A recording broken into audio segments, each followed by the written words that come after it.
기도하시겠습니다. 거룩하신 주 예수님, 이 땅에 오신 참 장막이신 주님을 찬송합니다.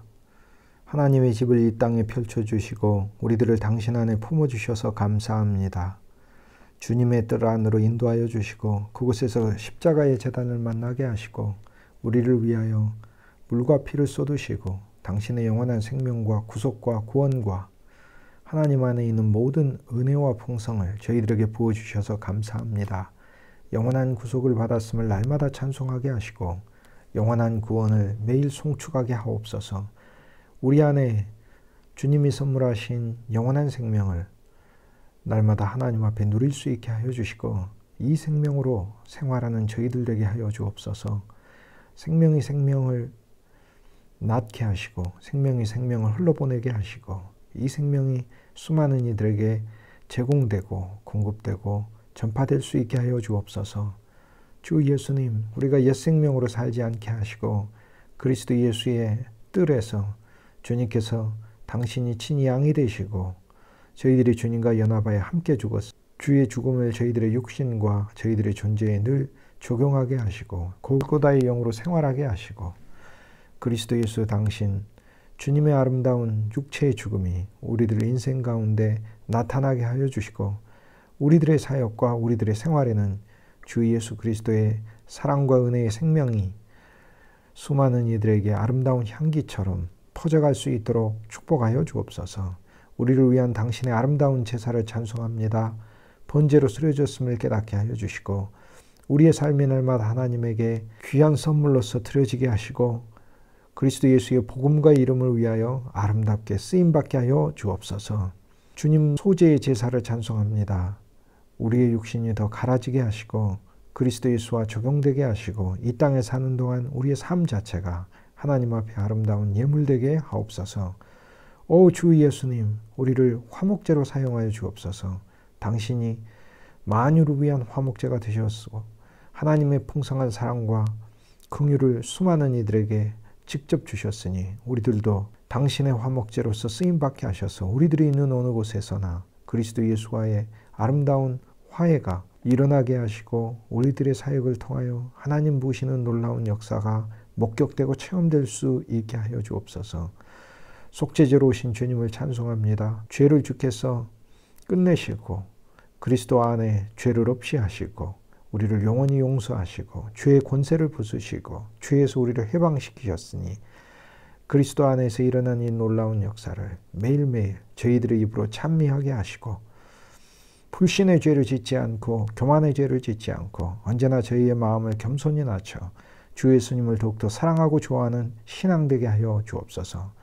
주 예수님 그리스도 예수가 우리의 속건제가 되게 하여 주셔서 이 땅에 살면서 저희들의 행위로 저지른 수많은 잘못들이 주 예수님 당신이 아름다운 보상과 배상으로 많은 이들에게 제공될 수 있게 하여 주옵소서. 살아있는 그리스도 예수가 우리의 온 존재가 되어 주옵소서. 우리를 성막으로 더 이끌어 주시고 아름다운 성소의 기물들로 우리들을 사용하여 주시고 쓰임받게 하여 주옵소서.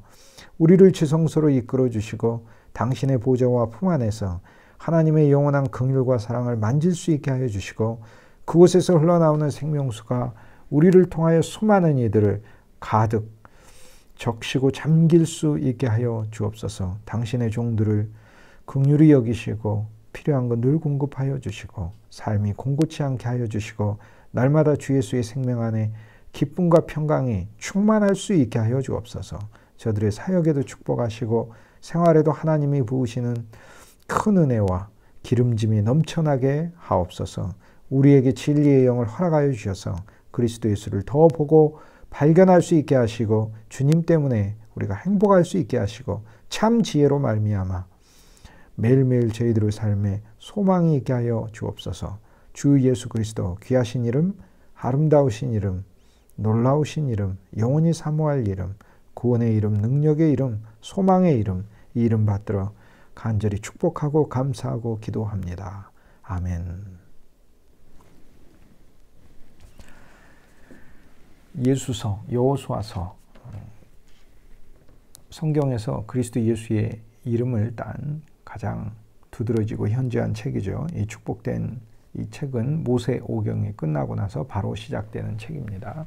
모세오경에 하나님은 언약과 맹세와 약속을 주셨지요. 그리고 여호수아는 이것을 성취하는 책입니다. 그 앞에서 하나님은 맹세와 언약과 약속을 주셨어요. 우리가 맹세와 언약과 약속의 차이를 한번 알아보도록 하겠습니다. 자, 맹세, 언약, 약속. 우리가 이 단어를 그냥 쓰는데요. 여러분이 개역 성경을 찾아보시면 구약에는 약속이라는 단어가 거의 나오지 않습니다. 신약에 약속이라는 단어가 나옵니다. 자, 약속의 의미는 제가 잠시 후에 설명하고요. 맹세는 하나님 그분께서 당신의 거짓되지 않는 본성으로 우리를 향하여 세우신 것이죠. 하나님께서는 아브라함을 축복하시겠다고 맹세하셨죠. 그리고 그 축복의 실체는 그리스도 예수이시죠. 그리스도 예수를 아브라함의 후손으로 우리에게 보내는 것 아닙니까?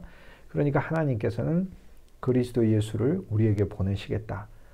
한 씨를 주시겠다. 땅을 주시겠다. 맹세하셨죠. 사실 하나님은 맹세하신 것만으로 오늘 우리들에게 거짓되지 않은 하나님의 본성 때문에 우리는 풍성한 선물을 얻을 수 있는 것을 알 수 있습니다. 그러므로 맹세는 사실 이것만 있으면 우리는 신실하게 하나님의 맹세하심은 절대 바뀌지 않고 변하지 않기 때문에 히브리서의 말씀에서 계속해서 맹세에 대해 이야기를 하잖아요. 그러므로 이 하나님은 결코 거짓말하실 수 없는 분이시기 때문에 그분이 맹세하셨다는 사실 때문에 오늘 우리들에게는 하나님의 풍성은 반드시 주어질 수밖에 없죠. 그럼에도 불구하고 하나님은 언약을 우리와 세우셨어요. 언약을 세우실 때 재물의 죽음을 통해 언약을 세우신 거죠. 이 재물의 죽음은 재물을 갈라놓고 그 사이에 하나님과 그리고 우리가 같이 걸어간 것입니다. 아브라함이 그 재물들 사이로 걸어갔고 여호와의 불이 즉 여호와의 영이 그 재물들 사이로 걸어갔기 때문에 언약에서 재물들을 놓고 아브라함이 창세기 15장을 보면 재물들을 5개 종류를 놓고 그게 하나님과 아브라함이 함께 걸었죠. 그래서 언약이 세워진 것입니다. 즉 하나님은 맹세만으로 충분하시지만 언약이라는 것을 세우셨는데 이건 오늘 우리들을 위한 것인데요. 그 이유는 재물의 죽음을 통하여 오늘 죄된 우리들이 하나님의 맹세하신 모든 축복들을 풍성히 누릴 수 있는 자격이 되도록 의를 주시고 거룩을 주시고 구원과 구속을 주시는 것이죠. 구속은 갚는 것이고 구원은 건져내는 것이죠.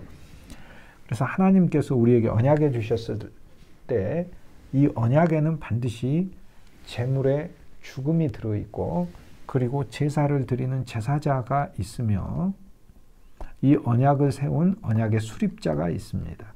언약의 수립자는 하나님이시요. 제사자는 예수 그리스도와 오늘 우리들이죠. 예수 그리스도와 우리들이 연합하여 하나님 앞에 제사를 드리게 되고 그리스도 예수는 제사장이시면서 또 동시에 제물이 되셨죠. 그런데 이 언약의 중요성은 어디 있냐면 이 죽음을 통하여 새로운 존재가 되는 것에 있습니다. 그리고 이 언약은 결코 변치 않는 법적인 관계를 세운 것입니다. 자, 그러니까 맹세는 법적인 관계보다 하나님의 거짓되지 않은 본성으로 맹세하셨기 때문에 하나님이 내가 널 축복하마 라고 맹세하셨다면 하나님의 거짓되지 않는 본성은 반드시 우리에게 축복을 가져옵니다. 그런데 하나님이 우리와의 사이에 맹세하셨을 뿐만 아니라 언약을 세웠다면 이것은 법적으로 하나님의 어기시면 안 됩니다. 하나님이 우리에게 새 언약을 세우셨다. 그러면 그 새 언약 안에 하나님의 모든 풍성은 법적으로 우리에게 주어지게 되어 있습니다. 언약의 제물이 있고 이 제물을 통해서 언약이 세워졌고 이 제물은 예수 그리스도이기 때문에 그리스도 예수의 십자가의 죽음 그리고 부활도 산제사입니다. 살아서 하나님께 간 것이기 때문에 십자가의 죽음은 죽음의 제사지만 부활은 살아있는 제사입니다. 하나님께 올려진 거니까요.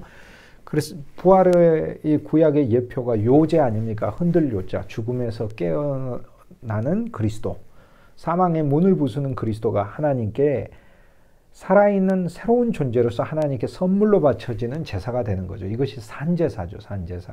로마서 12장 1절에 그러므로 형제들아 하나님의 모든 자비하심으로 너희를 권하노니 너희 몸을 하나님이 받으실 만한 기뻐하시는 합당한 산 제사로 드리라. 부활의 소망 아래, 십자가의 죽음을 거친 부활의 소망 아래 생명을 가진 제물로서 내 존재를 인식하는 것이죠. 그것이 바로 산제사가 되겠죠. 그러므로 언약은 법적 관계를 말을 하고 있습니다. 오늘 우리들이 여기에서 알아야 될 건 그리스도 예수께서 우리에게 새 언약을 세웠다 했을 때 이 새 언약은 법적으로 하나님과 우리의 축복과 은혜와 영원한 생명과 왕국과 그분의 백성과 자녀됨 그리고 모든 것을 상속받음에 있어 결코 변할 수 없는 그리고 어느 누구도 부술 수 없는 법칙이 하나 생겼다는 것입니다. 그러니까 이거 얼마나 감사해요. 그러므로 맹세만으로 충분하지만 언약을 세워서 우리에게 보증을 해주는 것입니다. 여호수아서에 보면 1장에 보면 여호와께서 이 땅을 주기로 맹세하셨다라고 얘기를 하고요. 여호수아가 그 땅을 차지하고 나서 그리고 나서 여호수아서에 보면은 언약을 3번을 갖습니다. 9장에 보면 기브온 족속과 그 언약을 맺어요. 오늘 우리가 기브온 족속이잖아요. 그러니까 기브온 족속하고도 언약을 맺고 그리고 그 전에 에발산에 가가지고 에발산에서도 이스라엘 백성들은 여호와 하나님과 언약을 맺습니다. 그리고 세겜에 가서 가장 마지막에 여호수아 마지막에 세겜에서도 언약을 맺습니다. 이 모든 삼중의 언약, 에발산 그리고 기브온과의 언약, 세겜의 언약은 예수 그리스도의 언약을 가리킵니다. 그리스도의 언약의 삼중성이에요. 에발에서의 우리에게 축복을 주시고 기브온 쉽게 얘기해서 한번 하나님에게 오면 항복하고 주님의 것이 되게 우리 자신을 드린 자들에게는 영원히 소유하고 계시고 지키시는 보호하시는 그 놀라운 역사가 일어나죠. 여호수아 10장은요 참으로 놀랍게 여호수아가 전쟁을 하는데 누구를 위해 전쟁하냐면 이스라엘을 위해서 전쟁하는 게 아니라 기브온을 위해서 전쟁합니다. 가나안족을 위해서 전쟁해요. 가나안족을 멸하러 전쟁하는 게 아니라 가나안족인 기브온족을 보호하고 지키려고 전쟁을 하고 있습니다. 왜? 기브온족이 하나님께 항복했기 때문이죠. 오늘 저와 여러분에게 있는 기브온족이 있어요. 오늘 우리들 어떤 습성은 주님을 거스르고 주님을 대적하지만 그러나 어떤 습성은 미리 주님께 항복하는 것이 좋습니다. 그것이 주님께 쓰여지는 것이 그것이 바로 주님이 보호하시고 사용하시는 성격이 되는 것이죠. 법적 관계, 이 언약이 세워진 것은 너무 놀랍죠. 그리고 세겜에 있어서는 영원히 여호수아 그분이 우리의 하나님이 되시고 우리는 하나님을 영원히 예수 그리스도를 선택하겠다고 하는 그 아들 안에서 하나님을 믿겠다고 하는 이 언약을 갖게 됩니다. 언약에서 제물의 항목이 중요하고 또 하나 중요한 것은 이 제물의 죽음을 통하여 오늘 우리들에게 이 언약은 하나님께서 오늘 우리들에게 유증하시는 것입니다. 제물의 죽음을 통하여 오늘 우리들에게 기업이 오는 것이고요. 그리고 상속이 오는 것이지요. 그래서 이것이 바로 언약에 있어서 우리가 살펴야 될 중요한 항목이 되겠습니다. 제물과 유증이죠. 유산이죠. 유산. 그런데 약속은 뭐냐면 실은 이 유산과 관련이 되어 있습니다. 그런데 이 약속이 유산이라는 이야기는 약속과 유산은 다른 항목인데 유산은 죽음을 통하여 우리가 받는 것이죠. 누군가에 죽어서 우리의 부모님이 돌아가셔서 오늘 우리들이 부모님으로부터 무언가를 받죠. 그죠? 그걸 유산이라고 부르지 않습니까? 그런데 그 받는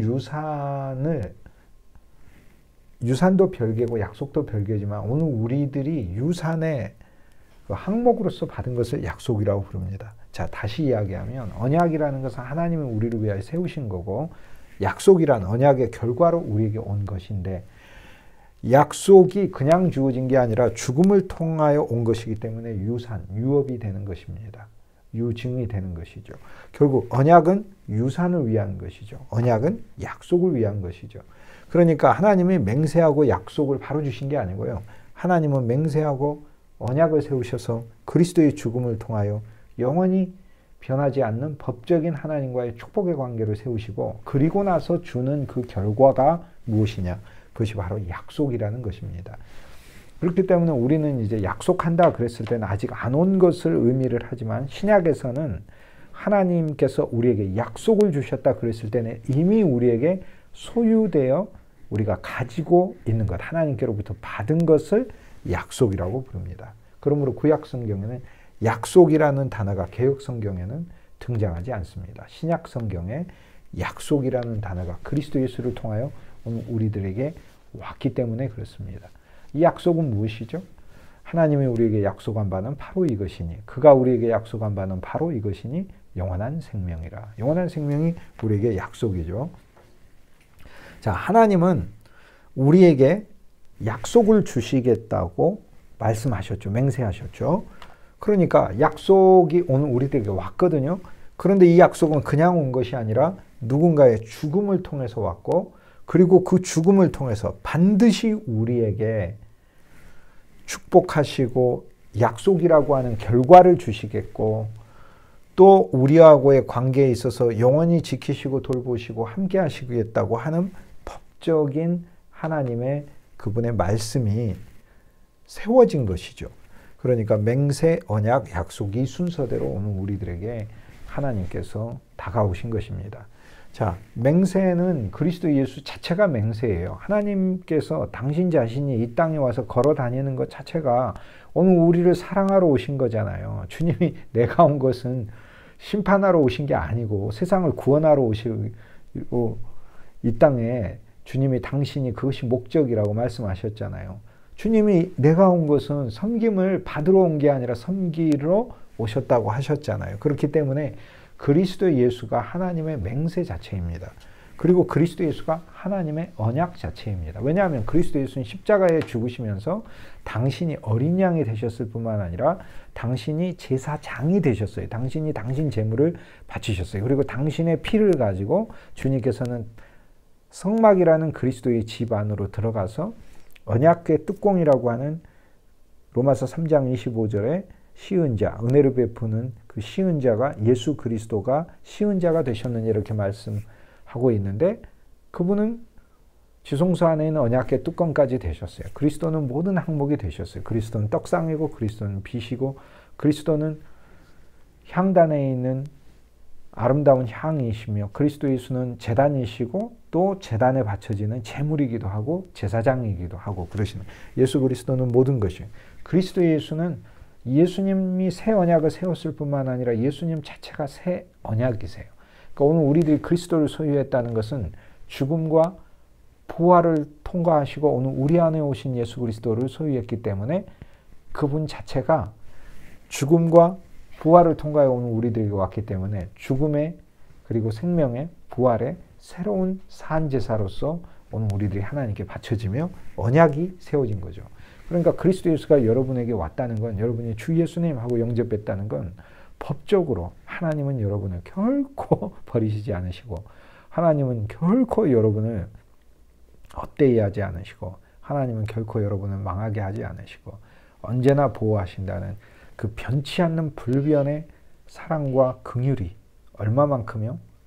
그냥 많이가 아니라 무궁한 은혜와 무궁한 긍휼과 무궁한 인자하심이 그리스도 예수를 통하여 법적으로 오늘 우리들에게 세워져 있다는 거예요. 그러니까 예수님이 우리 안에 있다는 것은 맹세가 있으면서 언약이 있는 거예요. 그런데 그리스도가 오늘 우리에게 오셔서 그러면 주시는 그 약속은 무엇이냐? 그 약속은 그리스도 그분 자체예요. 영원한 생명이 그리스도 예수니까 그리스도 예수가 오늘 우리들에게 약속으로 오신 것입니다. 성경은요, 아브라함에게 결국 약속하죠. 약속을 주시겠다고 약속하죠. 그 약속이 그리스도인 거예요. 성경은 아브라함에게 맹세하죠. 누구를 주겠다고? 그리스도를 주겠다고 맹세하죠. 성경은 아브라함과 그 후손에게 하나님이 언약하시죠. 무엇을 언약하셔요? 그리스도 예수를 언약하셔요. 그리스도 예수가 우리를 위한 하나님의 영원한 변치 않는 법적인 사랑을, 여기서 법이라고 하는 것은 결코 부서질 수가 없고 바뀔 수가 없는 하나님의 법을 말하는 거예요.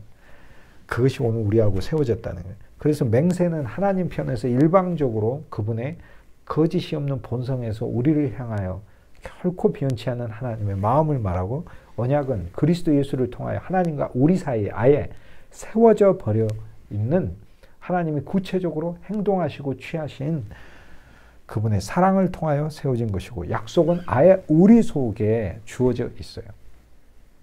그리고 이것은 맹세와 언약의 결부된 약속이기 때문에 결코 잃어버릴 수 없는 것이죠. 맹세, 언약, 약속은 이 셋 다 그리스도 예수인 것입니다. 예수님이 죽으셨죠. 죽음을 통하여 오늘 우리들에게 유산이 온 것이죠. 그것을 유업이라고 부릅니다. 자, 우리는 여호수아서에서 이제 여호와 하나님이 기업을 주시고 산업을 주시고 유업을 주시는데 이건 다 똑같은 땅이죠. 다 똑같은 땅이지만 기업을 주시는 것은 이것은 내 소유로 삼으시겠다는 것이고 산업으로 주신다는 것은 그 소유된 땅을 내가 경작하여 곡식도 내고 열매도 내고 또 그곳에 아름다운 정원도 만들고 각종 씨들도 내게 하고 하는 내가 정말로 생활하려고 하나님의 은혜와 풍성을 누릴 수 있게 하시는 근거가 되게 하겠다는 것이죠. 그리고 유업이라는 것은 나만이 아니라 계속해서 이어지는 것을 말하는 거죠. 그리스도 예수의 죽음을 통하여 우리들에게는 유업이 주어졌죠. 근데 그 유업의 실제가 무엇이냐? 그건 약속이라니까요. 곧 그리스도 예수라고 해요. 그래서 우리의 기업은 그리스도 예수시요. 하나님이 우리 기업이라. 여호와가 내 기업이라 그러잖아요. 오늘 그리스도 예수가 우리 기업이란 얘기는 우리는 예수님이란 땅을 받았고요. 예수님이 우리의 산업이란 이야기는 매일매일 우리는 그리스도를 벌어야 하고 경작해야 하고 그리스도 예수 그분 안에서 기쁨을 더 얻어야 하고 평강이라는 소출을 더 확보해야 하는 것이죠. 그리스도 예수가 우리의 유업이란 이야기는 우리의 옛사람이 죽고 우리의 새사람 안에서 우리가 받은 모든 우리의 참 본질이 그리스도 예수 그분이다 라는 것을 말을 하는 것입니다. 성경의 권수에 대해서 이제 한번 이야기를 해보도록 하겠습니다. 구약 권수를 보도록 하죠. 구약은 39권이고 우리가 신약은 27권인 것은 너무 잘 알고 있습니다. 구약은 39권은 우리가 모두 다 잘 알고 있죠. 제일 첫 번째 책은 5권이죠. 창세기, 출애굽기, 레위기, 민수기, 신명기 5권의 책이죠. 그런데 구조가 5권 플러스 그 다음에는 12권의 책이 나옵니다. 그리고 플러스 5권이 중간에 있고요. 또 5권 플러스 또 12권이 나옵니다. 자, 그러므로 이렇게 중간에 5권이 있습니다. 그래서 이거를 합치면 이것이 바로 39권이 되겠습니다. 52, 39권이잖아요. 이게 구약의 형태입니다. 5권은 창세기, 출애굽기, 레위기, 민수기, 신명기. 우리가 모세오경이라고 부르는 5권의 책이죠. 그 다음 하나님은 12권의 책을 통하여 우리를 야곱의 12아들. 원래는 이제 제일 처음 12이 나오는 게 이스마엘의 12아들이 나오는데 야곱 12아들보다 먼저 나요. 그리고 우리는 사실 육신적으로도 형제들이에요. 다 연결돼 있잖아요. 다. 그러나 우리는 야곱의 12아들. 그리스도의 자녀들이 되며 우린 주의 자녀. 그리고 우리는 서로 형제들이 되는 것이죠. 하나님의 가족이 되고 그리고 신약으로 하자면 그리스도를 배워가는 그리스도의 제자가 되고 그리스도를 대표해가는 그리스도의 사도가 되는 것이죠. 그래서 그 다음 12권의 책이 나옵니다. 12권의 책의 제일 첫 번째 책이 오늘 우리들이 보고 있는 예수서인 것이죠. 예수서. 여호수아서, 여호수아, 그 다음 사사기, 룻기, 사무엘상, 사무엘하, 열왕기상, 열왕기하, 역대상, 역대하, 에스라, 느헤미야, 에스더까지. 그러므로 12권이 되는 것이죠. 예수서에서 에스더까지 12권이죠. 가운데 책은 욥기, 시편, 잠언, 전도서, 아가라고 하는 우리가 흔히 구약의 문학책이다, 지혜문학이다 이렇게 부르는 책이 가운데 5권이 있고요. 그 다음에는 대선지자라고 부르는 5권의 책이 있습니다. 이사야, 예레미야, 애가, 에스겔, 다니엘 이렇게 되어 있고 그 다음 12권은 여러분이 잘 알고 있는 12권의 소선지서가 되겠습니다. 12권 소선지서가 있잖아. 호세아, 요엘, 아모스, 오바다, 요나, 미가, 나훔, 하박국, 스바냐, 학개, 스가랴, 말라기 이렇게 12권이 되겠죠. 그래서 구약의 구조는 5, 12, 5 그리고 5, 12 이렇게 돼 있어요. 그래서 중간에 이 5권 5는 성막의 규격이거든요. 그리스도 예수의 몸을 뜻하고 하나님의 은혜를 상징하는 숫자예요. 왜냐하면 5는 4와 1의 하나이기 때문에 그래요. 우리 손의 가장 기본 이 구조잖아요. 오늘 우리들에게 다가오시는 여호와 하나님의 팔, 그리고 세상에 오시는 하나님, 이것이 바로 은혜를 가리켜요. 50년이면은 희년이 돼서 모든 것을 다 해방하죠. 창세기에 보면은 베냐민의 이 가방에다가 요셉이 다른 형제들보다 곡식을 5배나 넣어줍니다. 그게 은혜를 말을 하는 거예요. 하나님의 은혜를. 그래서 하나님의 은혜를 기준으로 이 기본적으로 구약의 권수를 우리가 나눌 수 있습니다. 그래서 구조가 50이 그리고 50이 중간에 5가 있는 것입니다. 여기에서 이 12권 우리가 예수서가 있죠. 소선지서 이 의미들은 그리스도 예수 안에서 더 세분화돼서 우리가 그분을 한 분 한 분으로, 또 호세아 안에서의 그리스도를 누리고 요엘 안에서의 그리스도를 누리고 요나 안에서 그리스도를 누리고, 우리 안에서 그리스도 예수 그분 안으로 들어가기 위하여 우리의 신앙에 훨씬 더 세분화된 그런 그 참으로 놀라운 진리들을 담고 있는 책이에요. 그 소선지서가 이 선지자들이 뭐 역할이 적다거나 또는 뭐 이들이 미미한 분이라는 의미로 소선지서가 절대 아닙니다. 오히려 미크로 훨씬 더 세밀하게 하나님의 은혜와 사랑을 말해줄 수 있는 분들이기 때문에 소선지서이죠. 그리고 굉장히 높은 것이죠. 그래서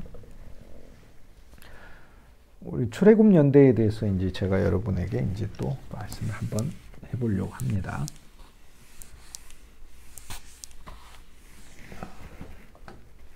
열왕기상 6장 1절에 보면 출애굽의 연대가 나옵니다. 솔로몬이 성전을 지었는데 일반적으로 우리가 솔로몬이 지은 성전 연대가 BC 966년으로 추정합니다. BC 966년. 다윗의 시대는 언제냐? 예수님 이전 1000년. BC 예수님 오시기 전 1000년. 그러니까 BC 1000년이죠. 솔로몬은 다윗의 아들이기 때문에 40년 정도 지나서 BC 966년에 성전이 지어졌다고 보고, 이 성전은 출애굽을 하고 480년이 지나 지어졌다고 했으니까 열왕기상 6장 1절에 966 플러스 480년 12세대죠. 12세대죠. 40년씩 12세대죠. 480년이 지나 성전 지어졌다고 했으니까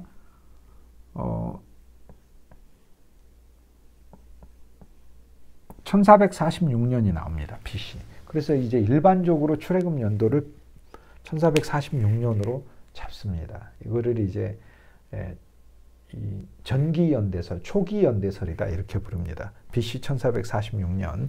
그러면 광야에서 40년을 헤맸잖아요. 그러니까 여기서 40을 빼면 1440년경 정도가 되겠죠. 또는 1446년. 이때로부터 이제 1400년이죠. 1406년 또는 1400년이 되겠네요. 그러면 이때로부터 여호수아서, 오늘 우리들이 보고 있는 그 예수서의 역사적인 시기가 시작된다 이렇게 얘기할 수 있습니다. 출애굽에 있어서 후기 연대설도 있습니다. 후기 연대설은 이제 출애굽기에 보면 람셋이라는 도시를 람셋과 비돔이라는 국고성을 짓거든요. 그런데 이 람셋이라고 하는 국고성을 짓는데 이 람세스 왕조가 시작된 게 BC 1200년대로 보고 있습니다. 그래서 후기 연대설은 더 정확하게는 BC 1279년도, 1200년대 후반이죠.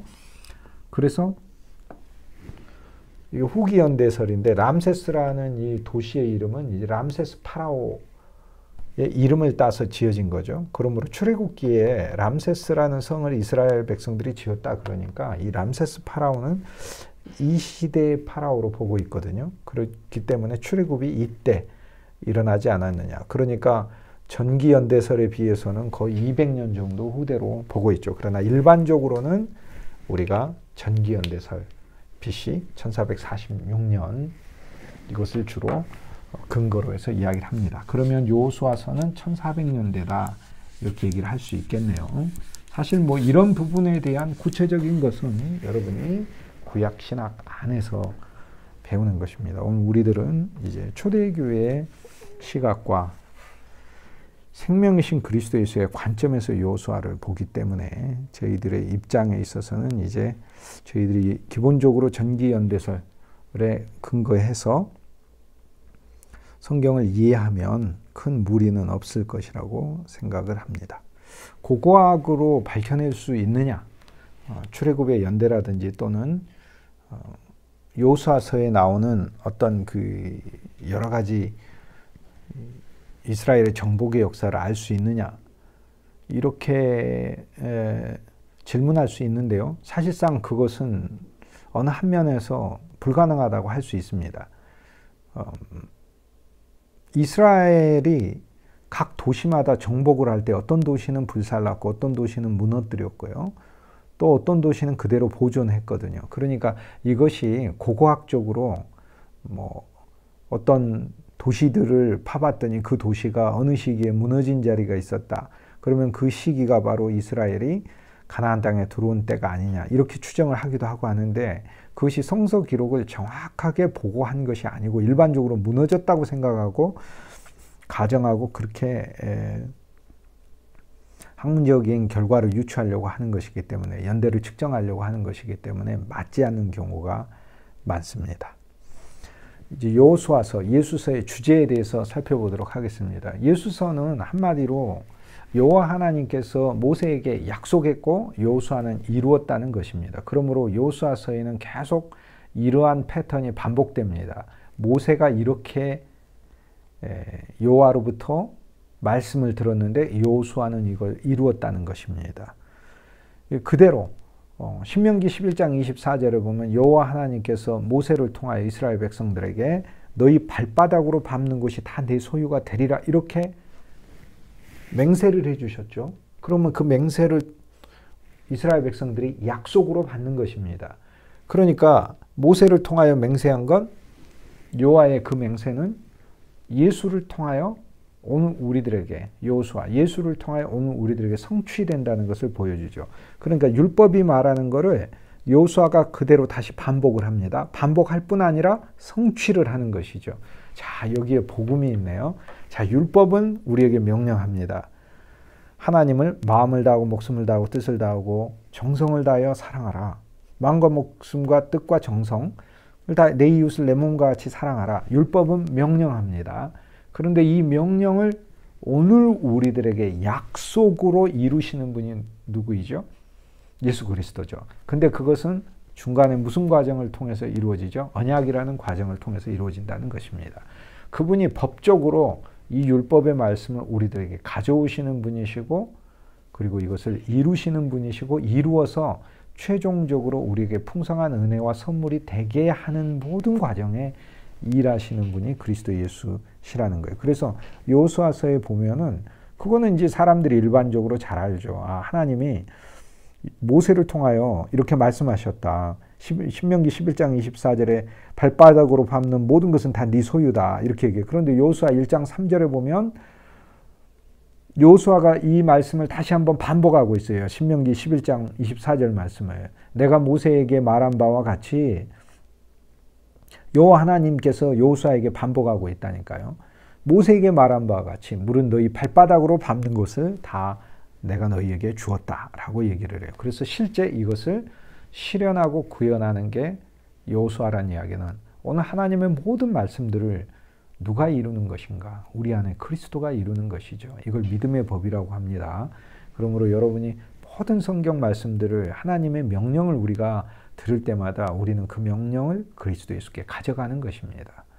그리고 우리 안에 계신 주 예수 그리스도께서 그 말씀을 더 온전하게 이루시도록 우리는 그분께 드리는 것이지요.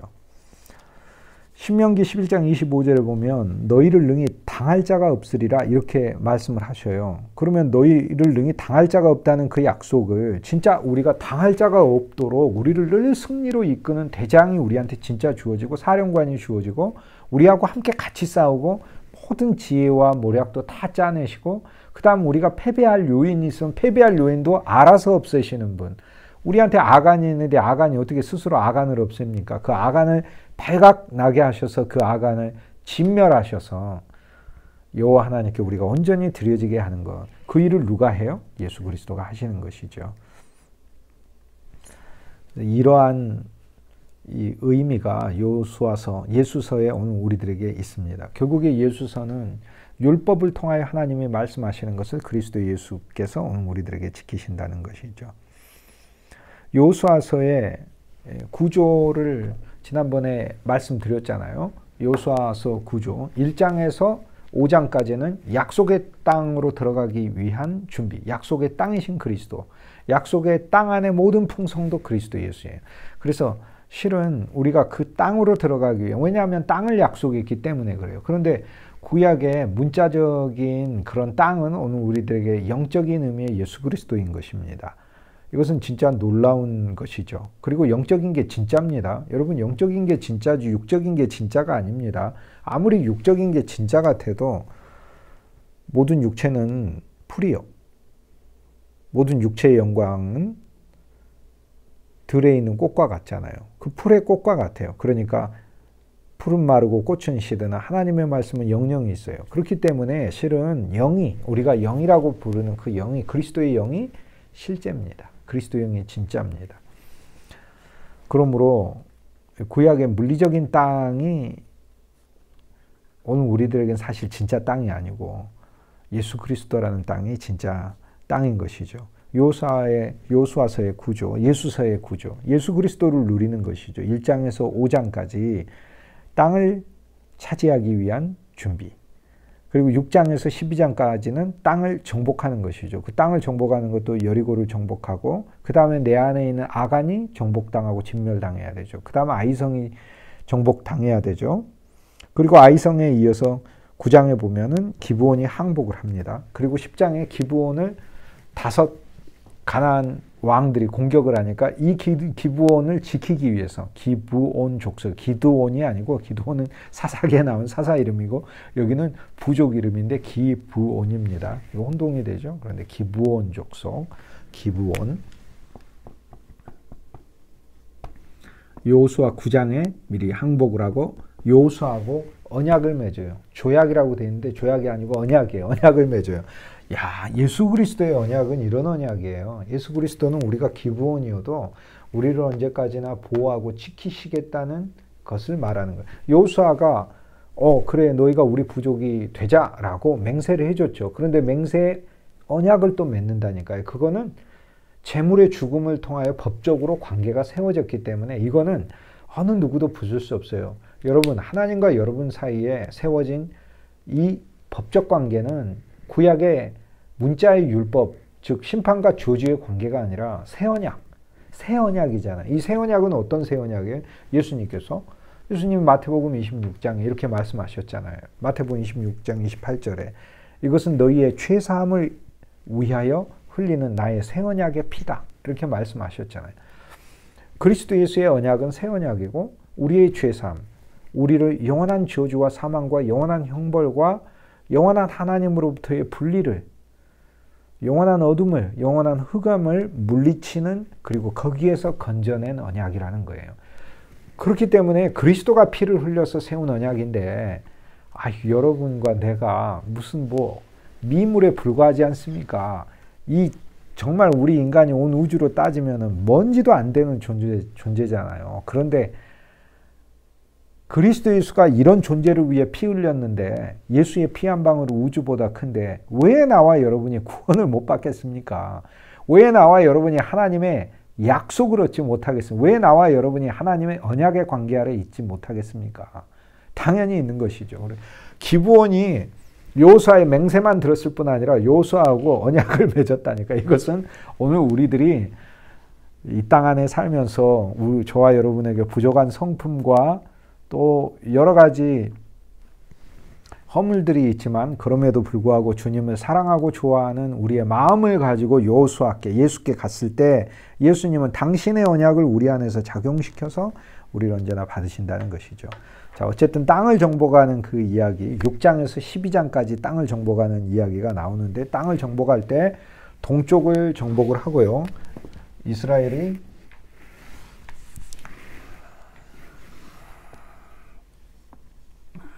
여기가 갈릴리 호수고 요단강이고 사해가 이렇게 있죠. 위에 단이고 단에서부터 단샘에서부터 물이 내려오는데 갈릴리 호수가 이렇게 있고 요단인데 요는 어디로부터라는 말이고 단으로부터 내려온 물이다라는 거죠. 자, 이 요단강 이쪽 편에 보면 이스라엘 백성들이 여기에서 진을 치고 있다가 여리고로 건너가게 됩니다.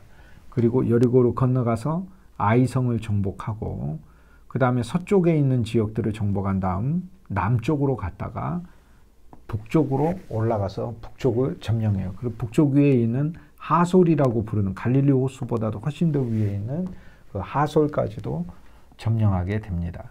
그러므로 동쪽 지역을 차지하게 되죠. 먼저 그 다음에 서쪽, 남쪽, 북쪽, 동서남북 이렇게 차지하게 됩니다. 이스라엘의 여정입니다. 여기에는 원래 족속들이 살고 있는데 여기에 암몬 족속이 살고 있고요. 여기에는 모압 족속이 살고 있고 여기에는 에돔 족속이 살고 있습니다. 그런데 여기에는 아모리족이 살고 있었어요. 그런데 아모리족의 왕이 시온이거든요. 시온이고 여기에 수도는 헤스본이라는 것이에요. 그런데 이것은 모세가 정복했습니다. 그런데 그 싸움도 여호수아가 대장돼서 이겼습니다. 그래서 이 땅을 차지를 했죠. 이 얘기는 이제 잠시 후에 제가 또 하겠습니다만, 그리고 이쪽에 바산이라고 하는 아주 비호감 그런 초지가 있습니다. 그곳은 풀이 그 넓은 그 고원에 이렇게 펼쳐져 있어서 목축을 하기에 참 좋은데 양목축도 아니고 소목축을 하기에 참 좋아요. 그래서 성경에 보면은 바산의 소들이다 이렇게 얘기하죠. 그리고 얼마나 잘 먹었는지 바산의 소들은 아주 힘이 세요. 시편 22편에 보면 예수 그리스도의 십자가의 고난을 말하는 시가 있는데 거기에 보면 바산의 암소들이 치받듯이 그리스도 예수를 치받았다고 이야기를 해요. 예수님 십자가에 끌려가시기까지 그리스도를 못 박는 그 오늘 우리들의 죄는 마치 바산의 암소가 사람을 치받듯이 그렇게 공격했던 그런 무자비한 것이었다라고 성경은 말을 합니다. 그만큼 바산의 소들이 아주 건강하게 잘 자라는 거죠. 그래서 이 지역들이 초지가 있어서 또 나무도 많고 그러니까 이 지역을 이스라엘의 12지파에서 여기 루벤 지파 그리고 갓 지파, 므낫세 지파가 요단 동편을 먼저 차지하게 됩니다. 이제 여호수아 1장에서는 이 지파들이 이 땅 안으로 건너가서 용사들이 건너가서 같이 싸우게 되죠. 이것은 잠시 후에 이제 저희가 보도록 하겠습니다. 약속의 땅 안에서는 제가 계속해서 반복해서 이야기할 테니까 여러분이 아시게 되어 있습니다. 자, 암몬과 모압과 에돔이 여기에서 살고 있었죠. 암몬과 모압은 롯의 후손이죠. 그러니까 아브라함의 인척인 것이죠. 즉 믿음의 조상의 인척이에요. 이건 영적인 의미로 이 롯의 후손이라는 이야기는 소돔에서 기원한 신앙이에요. 즉 우리가 주님을 믿기는 한데 천연적으로 타고난 난 모태신앙이에요. 그러나 내 안에 그리스도 예수를 정말로 생명 안에서 만난 그런 체험보다는 그냥 관습적이고 습관적인 그런 태도 안에서 사는 신앙이 모압과 암몬의 신앙입니다. 모압은 우리 아버지, 암몬은 우리의 백성이라는 뜻이에요. 그러니까 암몬은 그냥 습관적 교회 생활, 모압은 하나님을 믿어요. 하나님, 교회 생활보다는 그냥 하나님을 믿는 습관적인 신앙이죠. 그러나 그리스도 예수와 함께 그분을 인격으로 만날 뿐 아니라 인격적으로 만난다고 그러는데 적자를 빼세요. 인격으로 만나지 인격적으로 만나는 게 아니라 그리스도는 인격이세요. 그러니까 인격으로 만나고 그 인격과 사귀는 거예요. 그 인격과 매일 사귀는 것이 그것이 기독교 신앙의 본질이에요. 오늘 우리들은 예수님을 이렇게 석상이나 동상이나 뭐 그런 조각상 놓듯이 놓고 우리가 믿는 그런 대상으로 그리스도가 있는 게 아니라 이 예수님은 오늘 우리 안에서 살아있는 생명이시거든요. 그리고 생명이면 인격이에요. 인격이기 때문에 오늘 우리는 그분과 어려운 일도 슬픈 일도 고난도 모든 일도 기쁜 일도 그분과 함께 대화하고 의논하고 심지어 내 마음에 죄를 짓는 그 분노가 치밀거나 또 주님 앞에 부끄러운 허물이 있을 때도 주 예수님과 함께 그분을 의뢰하며 그분에게 맡기는 것이죠. 이 모습 이대로 드리는 거지 이 모습을 내가 깎고 다듬어서 그리스도께 드리는 것이 아닙니다. 그러면 주님이 또 새로 깎고 다듬는 그분이 하시고자 하는 것에 오히려 내가 방해되는 모습으로 나갈 수가 있습니다. 암몬과 모압과 에돔이 있고 여기 요단강이 있는데 이 사이에는 큰 이스라엘의 대적이 됐던 두 부족이 있었다고 했죠. 아모리족이 여기 있고 여기 위에는 바산이라고 하는 그 지역의 왕, 여기는 오기라는 이름을 가진 사람이 왕이었습니다. 이스라엘을 공격을 했어요. 그러나 이들은 대패합니다. 그래서 이스라엘의 세 지파가 먼저 이 땅을 차지하게 되는 것이죠. 이스라엘의 정복의 역사는 그러니까 동편을 미리 정복을 했었고요. 여호수아 이전에 모세가 있을 때, 그러나 그것도 모세 아래서 여호수아가 정복을 했어요. 그것도 영적인 의미가 있습니다. 아직 우리가 율법적인 신앙이 있을 때도 그럼에도 불구하고 그리스도 예수가 우리의 구주로서 우리 안에서 역사하신다는 걸 가리켜요. 그런데 율법, 즉 모세가 살아있을 때 여호수아가 이스라엘 백성에게 얻어준 그 땅은 바로 이 육신의 장자들의 땅이에요. 쉽게 얘기해서 오늘 우리들이 여전히 율법 아래에 있으면서 주 예수 그리스도를 믿는다면 오늘 우리들이 차지하는 그 땅은 부분이라는 것을 보여주고 있습니다. 그러나 정말 하나님께서 오늘 우리들에게 온전한 성취, 온전한 안식안으로 나아가기를 바라고 있기 때문에 오늘 우리들 안에 있는 더 강력한 신앙, 용사의 신앙은 그리스도 예수 그분만을 보고 나가는 신앙으로 우리가 전환되어야 하겠죠. 자, 6장에서 12장까지는 그래서 동서남북 땅의 정복이 나온다. 자, 13장에서 21장까지는 이제 이 땅을 나누는 것이다 라는 거죠. 이 땅을 나누는 것도 그 순서가 갈렙에게 먼저 땅을 주고 그 다음 유다 지파에게 땅을 주고 그 다음 요셉 지파에게 땅을 주고 요셉의 아들 므낫세가 있고 에브라임이 있잖아요. 그래서 에브라임에게 땅을 주고 그 다음 므낫세에게 땅을 주고 그 다음 레위 지파에게 땅을 주고 베냐민 지파에게 땅을 주고 시므온, 스불론, 이사갈, 아셀 이런 납달리 단 종들의 자녀들에게 땅을 주는 이야기가 여호수아서 후반부에 나옵니다. 땅을 분배를 할 때 이제 그 땅 중에 일부는 도피성이라는 이 주님께서 우리를 위한 피난처도 마련을 하죠. 죄인들이 숨을 수 있는 도피성을 마련을 하는데 이 도피성의 그리스도를 가리킵니다. 예수 그리스도는 죄인인 우리가 숨을 수 있는 곳이고요. 이 도피성은 이스라엘 백성만이 아니라 가나안 족속도 도피성으로 들어가면 살 수 있어요. 이스라엘을 대적했다가 죽을 것 같으면 도피성으로 가면 누구든지라고 했기 때문에 사는 것입니다. 그리고 21장에 보면 땅을 분배하는 가장 마지막에 보면 레위인에게 레위의 마을들을 이제 본격적으로 분배를 합니다. 이것은 제사장 마을이고 교회이신 예수 그리스도 또 그 교회 안에서 섬기시는 분이신 예수 그리스도를 체험하는 것을 말합니다. 22장에서 24장까지 나머지 3장은 여호수아가 오늘 우리들에게 말씀하는 3가지 말씀이라고 했죠. 그래서 세 지파에게 즉 육신의 장자의 지파들이죠. 르우벤, 갓, 므낫세 육신의 장자들에게 먼저 이 땅을 주고 땅을 차지하고 있는 이들에게 주님께서 주시는 첫 번째 말씀이 있어요. 경계선에 있는 자들이죠. 이것은 왜냐하면 여기 경계선 아니에요. 세상과의 경계선. 오늘 우리들이 한 면에서 르우벤이고 한 면에서 르우벤 위에 있는 갓 지파이고 한 면에 있어서 우리가 므낫세 지파거든요. 근데 장자들인 거죠. 르우벤은 레아의 장자고 갓은 실바 여종의 장자고 므낫세는 이방 여인 요셉의 장자이잖아요.